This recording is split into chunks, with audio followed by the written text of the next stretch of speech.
has been going on, and how do you see this? Well, you're right. The Israeli regime was seeking a ceasefire even before Trump carried out his own aggression and his own act of war against Iran. The Israeli regime began this unprovoked war with a blitzkrieg attack and the foolish belief that they could undermine Iran, defeat Iran. And although they scored some successes in the first hour, obviously, when you carry out an act of aggression that's unprovoked, you will have successes. They murdered a lot of innocent people. They murdered senior officials and their families and their neighbors, which of course is not important for the West or the Israeli regime, as we've seen in Gaza and Lebanon. But they failed. The Iranians regrouped. They started hammering Israeli cities. They started firing drones and missiles. And till the very end, the Iranians were firing lots of drones and lots of missiles, especially during the last 2, 3 hours. And before it's not a ceasefire agreement. The Iranians have said that we are halting fire, and if the Israeli regime makes any move, we will restart the conflict. So I don't know exactly what sort of technical term that would have, but the Iranians have warned the Israeli regime that if it fires at Iran, if it shoots at Iran, they'll be hit back very hard. But I think it's a failure for the regime. The United States and the Israelis have not destroyed Iran's nuclear program. Iran has many scientists. A lot of its assets are intact. We'll have to see what really happened in Fordo. And Iran has been provided an excuse not to cooperate with the IAEA like before anymore. And but most importantly, I think this shows the vulnerability of the Israeli regime. For the first time ever, they've been hammered and hammered and hammered unrelentlessly, and Netanyahu was seeking a way out. The Iranians, of course, don't want a regional war. They don't want a global economic collapse, but they wanted to humiliate the regime and humiliate Netanyahu. And I think that's exactly what happened. Perhaps you can talk about the timing of this, because as of now, what Israel is saying, Israel Katz, the defense minister of Israel, is saying that Israel will strike. And now even Donald Trump is saying, Israel, don't strike. But at the same time, of course, there really is no ceasefire when it comes to Israel. That word seems anathema to their vocabulary with what we've seen in Gaza and Lebanon already. But talk about the timing of this. Why now? Why is it that Iran and Israel, or at least Israel and Donald Trump, are coming to this conclusion that a ceasefire is necessary? Well, Iran doesn't want to unnecessarily prolong a war and have civilians killed, because after all, this regime is murderous. And it just last night, it was just randomly bombing places in Tehran. They bombed a hospital that I would guess from where I am right now is a 1 hour walk, less than an hour probably, just a walk, an ordinary walk. You get there. It's in it's a street that if you go, it's actually pretty straight from here, pretty straight. So they bomb hospitals. They bombed in a town in the north of Iran, a small city. They slaughtered 2 entire families uh, and brought down the building. That's how the regime is. So Iran doesn't want to just continue the war for the sake of it. They humiliated the regime.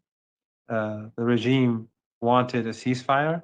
Iran got what it wanted. It humiliated Netanyahu. It severely weakened him, and it weakened the regime, because this is the first time that you see Israeli society fall apart, and that they cannot, they cannot just bomb like they do in Gaza, or even in 2006 when they lost the war against Hezbollah.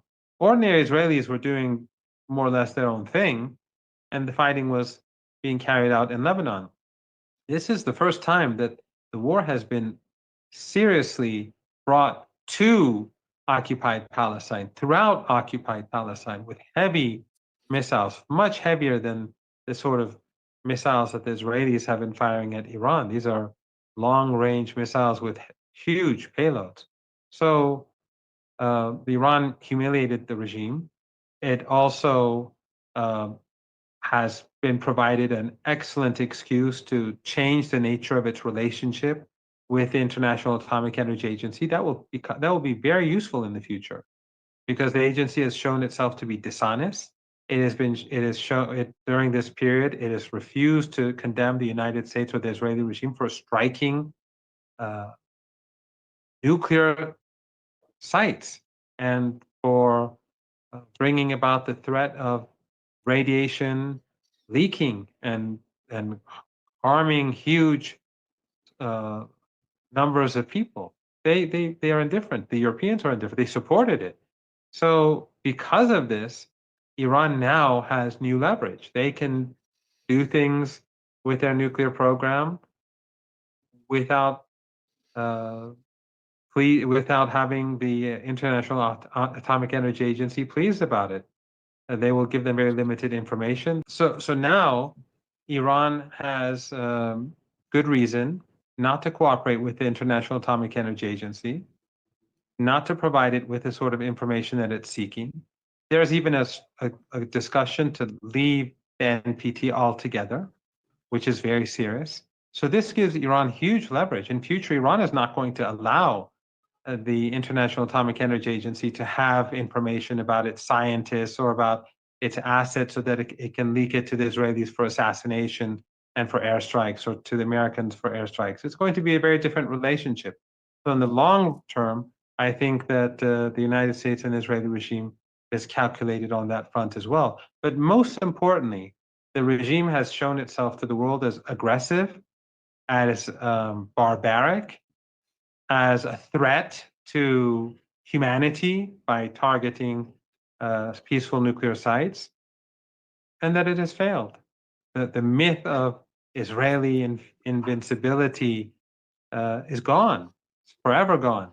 Despite the fact that the Americans and the Europeans were right behind it, and the Americans were doing the heavy lifting to block Iranian missiles and drones, they failed.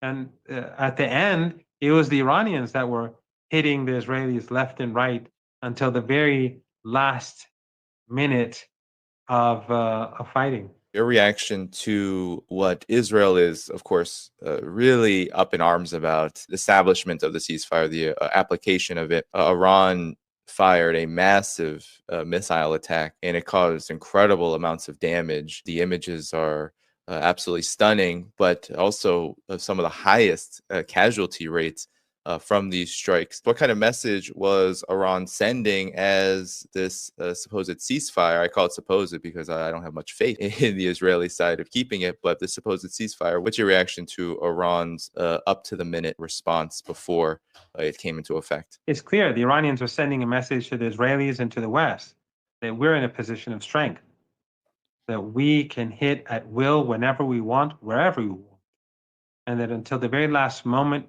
Iran hit them to show that it's the Israeli regime that's in a position of weakness. And if the Israeli regime continues with this, Iran will continue, and it will hammer the Israeli regime day and night. And remember, it's a small entity.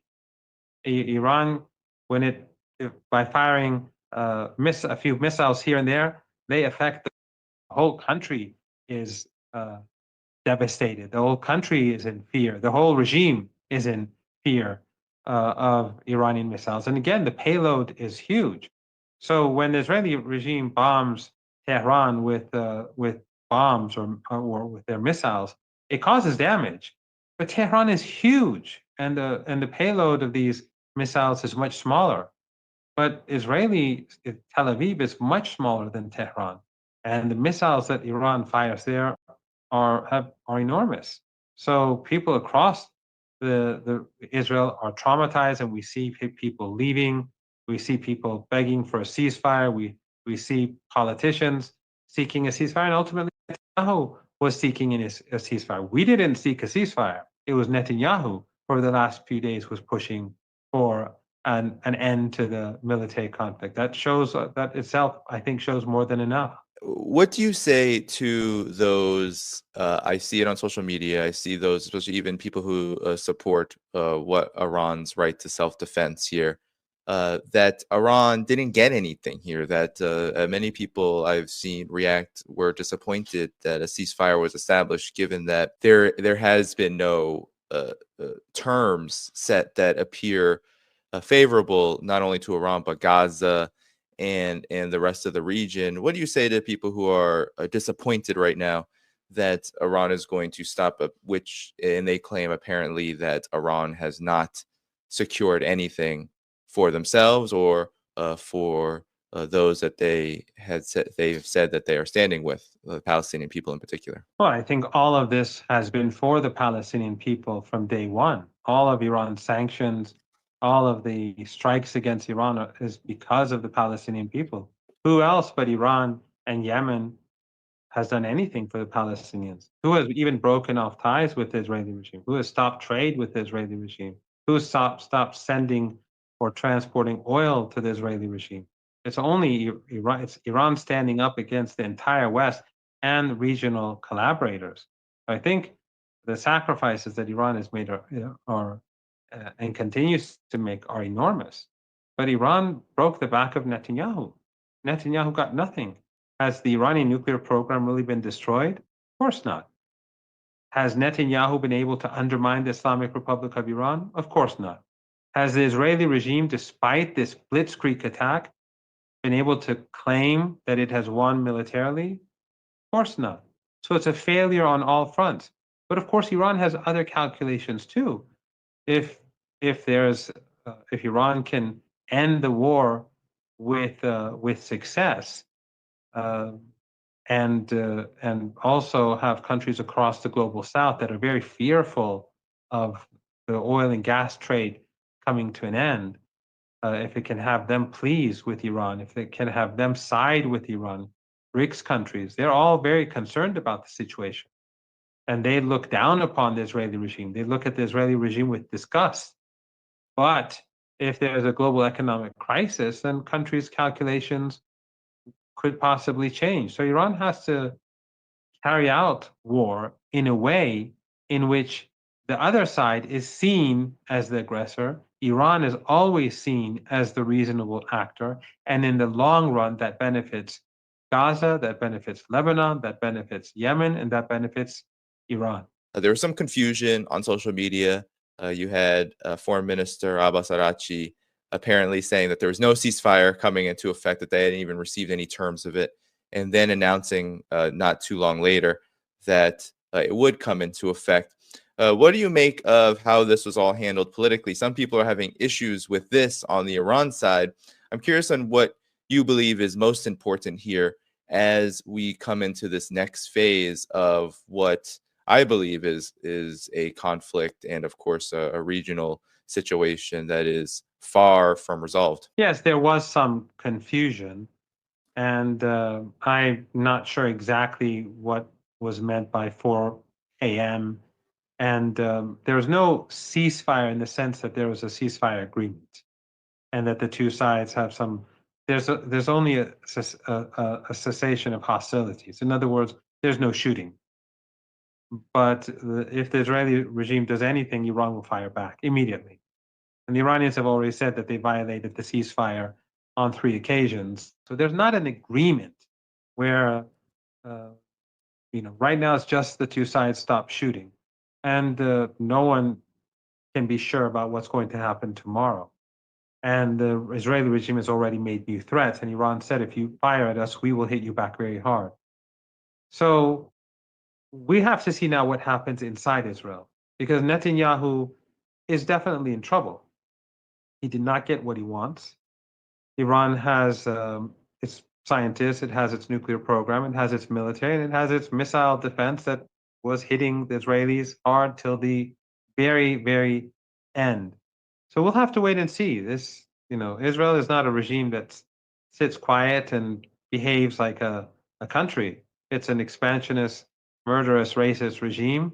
And Iran is, as we speak, preparing itself for potential future conflict. Have no doubt that Iran is going to be very swift in dealing with its deficiencies, in defensive deficiencies, and strengthening its offensive capabilities. Talk about what some are concerned about too is Israel was on the, as you said, it was on the defensive. It was running out of air defense systems. We've seen this in Ukraine, where Ukraine has begged for a ceasefire. The U.S. has begged for a ceasefire in apparent desire to rearm Ukraine so that it can continue on with the conflict.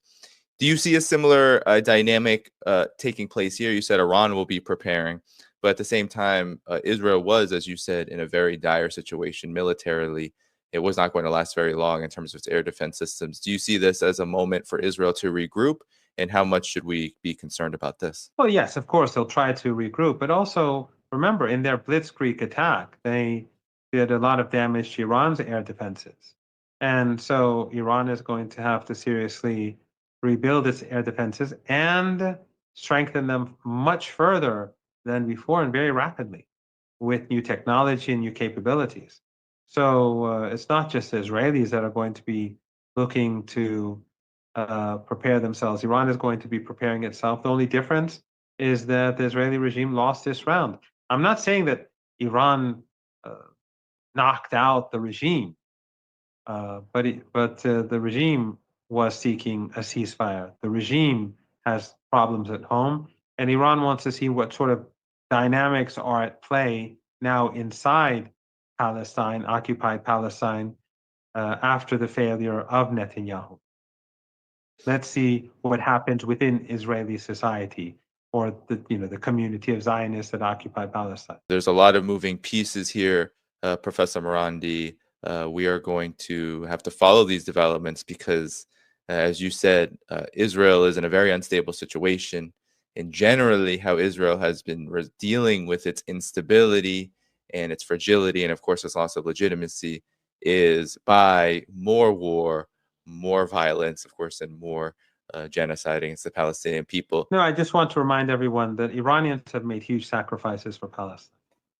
And if you look over the years for 4.5 decades, no country has made these sacrifices. I mean, Yemen has made huge sacrifices, but it has been added to the axis of resistance for the last 10 years after the coming to power of Ansarullah and its allies.